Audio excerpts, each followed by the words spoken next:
నా పేరు కాటమ్మ. నా పాప వాంతులు విరేచనాలతో నీళ్ళ వల్ల చనిపోయింది. కలెక్టర్ గారు వచ్చి న్యాయం చేస్తానన్నారు. నాకు ఇల్లు లేదు, అద్దెంట్లో ఉంటున్నాను. నా పిల్లలు 5 ఉన్నారు, నాకు చిన్న చిన్న పిల్లలు. నా పిల్లలకు కూడా జాబ్ ఇప్పిస్తానన్నారు కలెక్టర్ గారు. నన్ను హాస్పిటల్లో కూడా చూపిస్తానన్నారు. నాకు పింఛన్ ఇప్పిస్తానన్నారు. నాకు బియ్యం కార్డు లేదని చెప్పాను, అది ఇప్పిస్తామన్నారు. ఇప్పుడు 2 సంవత్సరాలు అయింది, నాకు ఏ న్యాయం జరగలేదు, ఏ ఇల్లు ఇవ్వలేదు. నాకు అద్దెలు కట్టుకుంటున్నాను, అద్దెంట్లో ఉండి పిల్లల్ని కూడా పోషించుకోలేకపోతున్నాను. చిన్న చిన్న పిల్లలు అయిపోయారు. నాకు న్యాయం జరగాలండి, నాకు న్యాయం కావాలి. పాప చనిపోయినప్పుడు చెప్పారు, వచ్చి కలెక్టర్ గారు డైరెక్టర్గా వచ్చి చెప్పారు. నాకు చెప్పి నీకు న్యాయం చేస్తానమ్మా, నీ పిల్లలకి న్యాయం చేస్తాను, జాబ్ కూడా ఇప్పిస్తానని కూడా చెప్పారు నాకు. కానీ ఏది ఇవ్వలేదు, ఏది చేయలేదు.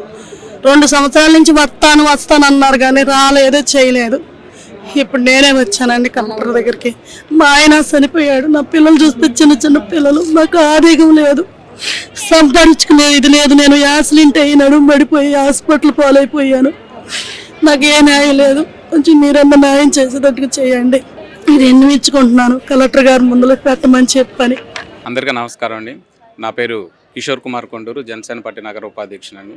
ఈరోజు మన శారదా కాలనీలో గత 2024 ఫిబ్రవరి 9వ తారీఖున కలుషిత మంచినీరు తాగడం వల్ల డయేరియా వచ్చి ఒక మహిళ మృతి చెందిందండి.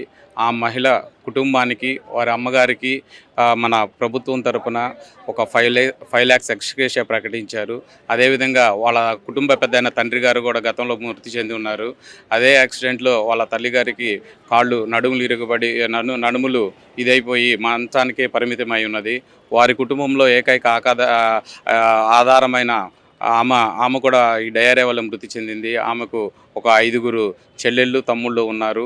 వారికి కూడా ఎటువంటి జీవనోపాధి లేకుండా ఉన్నది. అప్పుడున్న ప్రభుత్వము, అప్పుడున్న ఆరోగ్య శాఖ మంత్రి వర్యులు వచ్చి ప్రభుత్వం నుంచి అన్ని రకాల ఆర్థిక సహాయం ఇస్తాము, పక్కా ఇల్లు నిర్మించి ఇస్తాము, అదేవిధంగా ఆమెకు వికలాంగురాలు పెన్షన్ ఇస్తామని చెప్పారు. పిల్లల్ని చదివించేది ప్రభుత్వ బాధ్యత అని చెప్పి ఎన్నో వాగ్దానాలు చేస్తున్నారు. వాటి వాగ్దానాల్లో ఒక్కటి కూడా నెరవేర్చకుండా కేవలం పేపర్లకు మాత్రమే పరిమితం. ఇగో ఇవన్నీ వాళ్ళు ఇచ్చిన వాగ్దానాలండి, అన్ని పేపర్లకు మాత్రమే పరిమితమై ఉన్నాయి. ఎటువంటి సహాయం కూడా ప్రభుత్వం వారికి అందించలేదు. కాబట్టి ఇప్పుడు మేము కలెక్టర్ గారిని ఏమైతే కోరుతున్నామంటే, వారికి ముందుగా పక్కా ఇల్లు ఒకటి నిర్మించి ఇవ్వాలని కోరుకుంటున్నాము. అదేవిధంగా ఆమెకు వికలాంగుల పెన్షన్ అర్హురాలైనా కానీ ఇంతవరకు ఆమెకు ఎటువంటి పెన్షన్లు రావటం లేదు. వెంటనే పెన్షన్ మంజూరు చేయించవలసిందిగా కూడా కోరుచున్నామండి. అదేవిధంగా వాళ్ళకి ఏదైతే బీపీఎల్ మన రేషన్ కార్డు కూడా లేదు, కాబట్టి రేషన్ కార్డు తక్షణమే వాళ్ళకి మంజూరు చేయవలసిందిగా కోరుచున్నాము. పిల్లలు కూడా ఉన్నారు, ఒక 5 పిల్లలు ఉన్నారు. ఆ పిల్లలు కూడా చదువుకోకుండా చిన్నపిల్లలు కూడా 10 ఏళ్ల పిల్లలు కూడా కూలి పనులకు వెళ్తున్నారు. వారికి చదువుకోవడానికి అన్ని రకాల వసతులు ప్రభుత్వం తరపున అందించాలని మన కలెక్టర్ గారిని కోరుచున్నామండి.